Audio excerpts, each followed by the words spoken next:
صورت سورہ فاتحہ، اس صورت میں اللہ رب العزت نے انسان کو ماننے کا طریقہ بتایا کہ سب سے پہلے انسان اللہ پاک کی تعریف کر لے اور پھر اپنی وفاداری کا اظہار کر لے، اور پھر اس کے بعد جامع الفاظ میں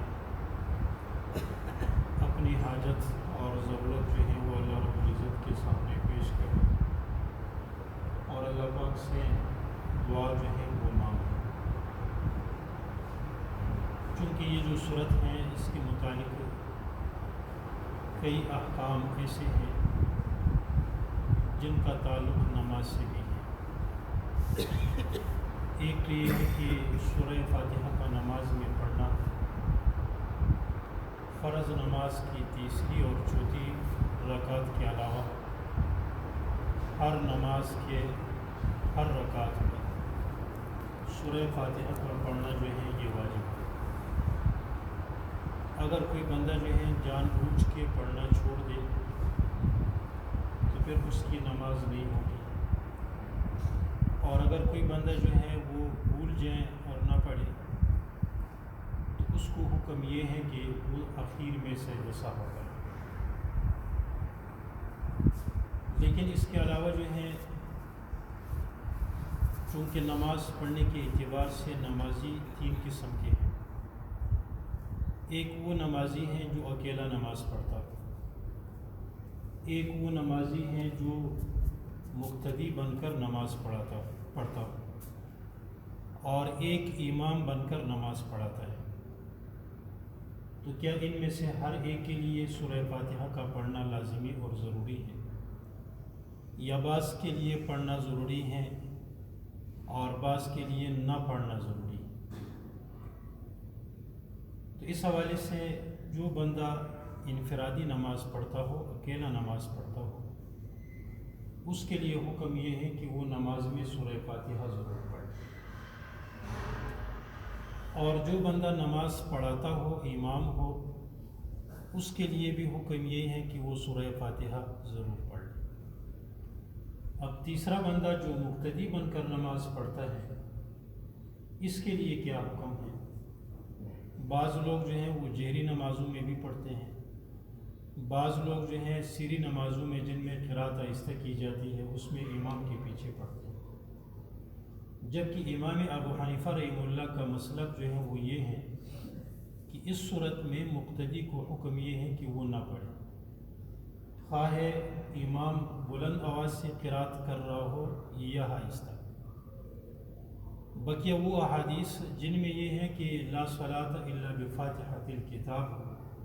کہ سورہ فاتحہ کے بغیر بندے کی نماز نہیں ہوتی، اس حدیث سے مراد جو ہے امام ہے، اور اس حدیث سے مراد اکیلا نماز پڑھنے والا ہے۔ اور مقتدی کے لیے جو ہے حکم وہ یہ ہے کہ آپ علیہ الصلاۃ والسلام نے فرمایا کہ من کان لہ امام فقراءۃ الامام قراءۃ اللہ، کہ جس بندے کا امام ہوتا ہے تو امام کا پڑھنا یہ اس کے پڑھنے کا قائم مقام ہے۔ اور قرآن میں اللہ رب العزت نے یہ ارشاد فرمایا وَإِذَا قُرِئَ الْقُرْآنُ فَاسْتَمِعُوا لَهُ وَأَنصِتُوا، کہ جب قرآن کی تلاوت کی جائے تو پھر تم اس کو سن لو اگر آواز بلند ہے، اور وَأَنصِتُوا فرمایا کہ پھر اگر آواز جو ہے وہ بلند نہیں ہے تو تب بھی تم خاموش رہو۔ تو اس لیے مقتدی کو حکم یہ ہے کہ وہ امام کے پیچھے جو ہے سورہ فاتحہ یا کوئی سورت جو ہے وہ نہ پڑھے۔ ایک مسئلہ جو ہے وہ یہ ہے، لیکن اس میں اکثر مسائل نماز کے متعلق ایسے ہیں کہ جن میں اختلاف جو علماء کا ہے، یہ اختلاف بہتر اور ہونے اور نہ ہونے میں۔ بعض مسائل اگرچہ ایسے بھی ہوں گے کہ ان میں جواز اور عدمی جواز کا اختلاف ہو، لیکن بہت سے مسائل ایسے کہ جن میں بہتری اور بہتر ہونے اور نہ ہونے کا اختلاف ہے۔ اور ایک مسئلہ ہمارا یہ بھی ہے کہ بعض حضرات جب تھوڑا ترجمہ سیکھ لیتے ہیں تو وہ آیت کو پڑھ لیتے ہیں وَلَا تَفَرَّقُوا وَاعْتَصِمُوا بِحَبْلِ اللَّهِ جَمِيعًا وَلَا تَفَرَّقُوا۔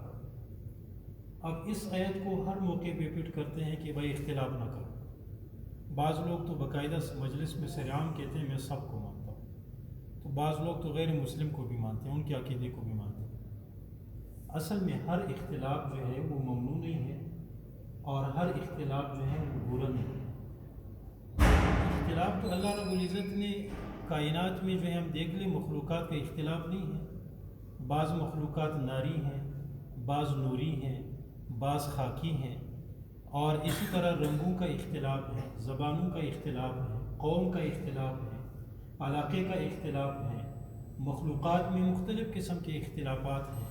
ہماری طبیعت میں مزاج میں ہم یہ ہے کہ ہم اختلاف کو پسند کرتے ہیں، ایک دسترخوان پہ مختلف کھانوں کو ہم پسند کرتے ہیں اور ایک ہی کھانا ہو اس کو پسند نہیں کرتے، ایک باغ میں مختلف رنگ کے پھول ہو تو یہ ہم پسند کرتے ہیں، ایک ہی رنگ کے پھول ہو تو یہ ہم پسند نہیں کرتے۔ اور روزانہ جو ہے سال بھر جو ہے زندگی بھر جو ہے انسان ایک ہی رنگ کا کپڑا استعمال کرے اس کو پسند نہیں کرتا، مختلف رنگوں کو استعمال کرنا پسند کرتا ہے۔ اس لیے ہر اختلاف ممنوع نہیں ہے، بلکہ وہ بعض صورتوں میں ایسے ہیں کہ جہاں پر اختلاف جو ہے اللہ کے لیے ہو، یعنی دلیل کی بنا پر ہو اور اللہ کے لیے ہو، اس میں کوئی نفسانی خواہشات شامل نہ ہو، وہاں پر اختلاف کرنا لازمی ہے،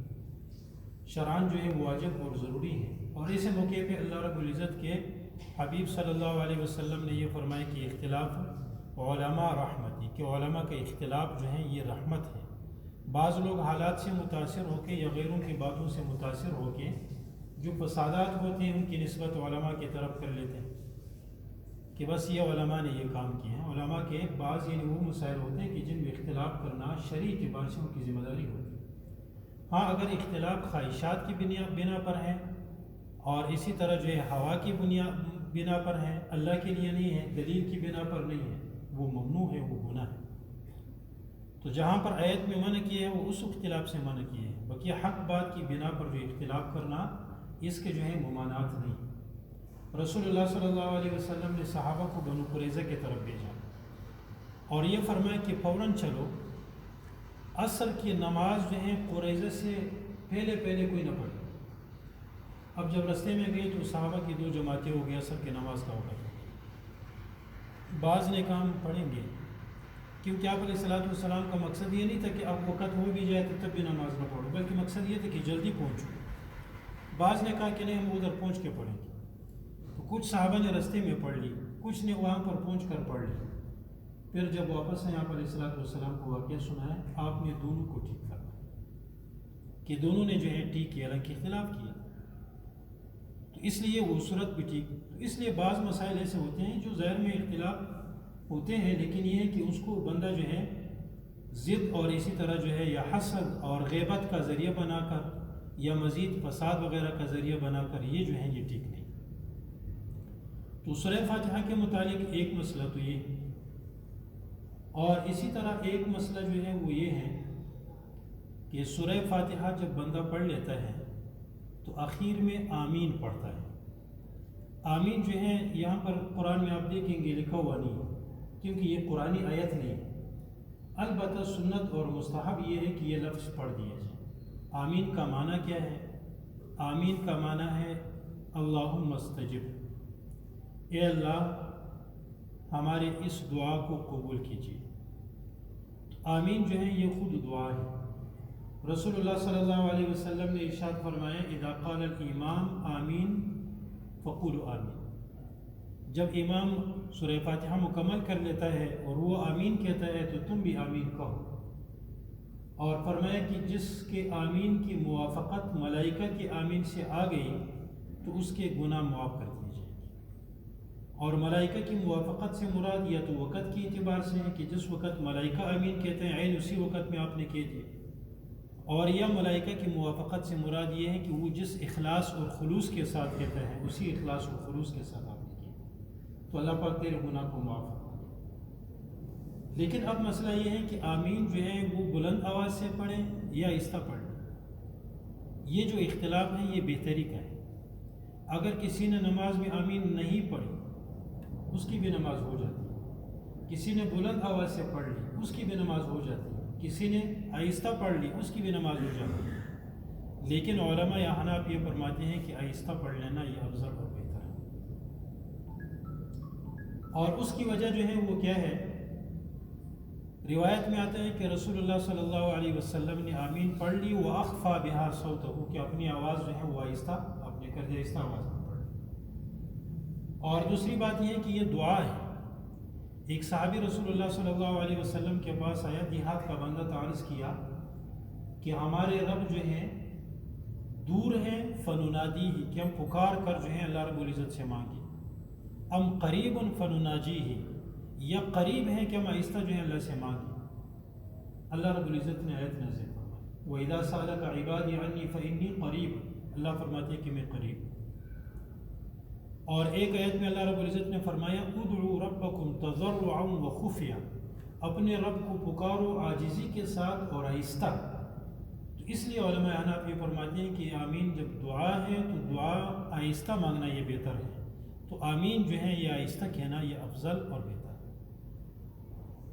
اور یہ اس کے علاوہ دیگر بھی مسائل ہیں، مثلا نماز کا ایک مسئلہ ہے رفع یدین کا، ہاتھ اٹھانے کا،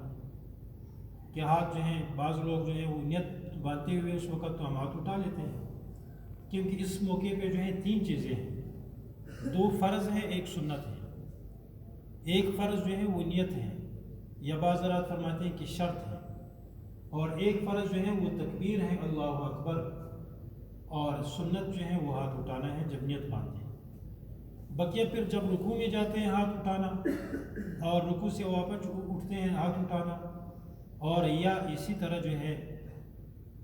دوسری رکعت کے لیے اٹھتے ہیں اس وقت ہاتھ اٹھانا۔ تو اس کے متعلق حضرت ابن عمر رضی اللہ تعالیٰ عنہ کی روایت ہے کہ آپ علیہ السلام نے ہاتھ اٹھائے، لیکن اس کے علاوہ متعدد صحابہ کے اقوال اور اعمال جو ہے وہ موجود ہیں، جن سے ائمہ یہ فرماتے ہیں کہ یہ ہاتھ اٹھانا یہ ابتداء اسلام کا ہے، بعد میں یہ عمل منسوخ ہو گیا ہے۔ حضرت عبداللہ بن مسعود نے صحابہ سے فرمایا کہ کیا میں تمہیں رسول اللہ صلی اللہ علیہ وسلم کی نماز نہ پڑھا؟ تو پھر پڑھا لیا کہ آپ علیہ السلام اس طرح نماز پڑھاتے تھے، صرف شروع میں ہاتھ اٹھاتے، بعد میں نہیں اٹھائے۔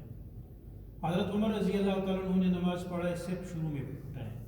حضرت علی رضی اللہ تعالیٰ عنہ نے نماز پڑھائے، صرف شروع میں جو ہے ہاتھ اٹھائے، بقیہ میں جو ہے پھر ہاتھ نہیں اٹھائے۔ اور خود حضرت ابن عمر رضی اللہ تعالیٰ عنہ جو ہاتھ اٹھانے کی حدیث نقل کرتے ہیں، ان کا عمل جو ہے وہ راویوں نے نقل کیا ہے کہ وہ خود ہاتھ نہیں اٹھاتے تھے سوائے تکبیر تحریمہ کی، کہ تکبیر تحریمہ میں جو ہے ہاتھ اٹھاتے تھے۔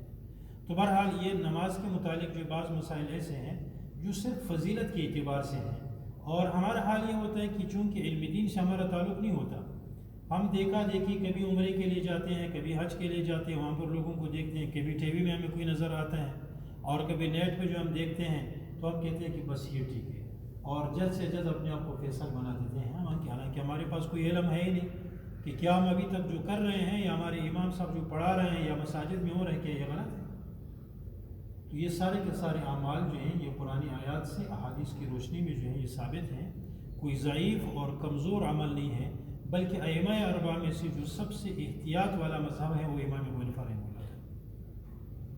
تو بہرحال اس صورت میں اللہ رب العزت نے جو مانگنے کا طریقہ بتایا ہے، اور آخر میں بندہ جو ہے وہ آمین کہتا ہے، خواہ وہ قرآن کی تلاوت کرتے ہوئے آمین کہہ دیا کرے، یا نماز جو ہے وہ پڑھ رہا ہو تو اس وقت بھی سورہ فاتحہ کے بعد جو ہے وہ آمین کہہ دیا کرے، جس کا مطلب یہ ہے کہ اللہ اس درخواست کو اور اس دعا کو جو ہے قبول کر لے۔ اللہ رب العزت ہم سب کو عمل کرنے کی توفیق عطا فرمائے۔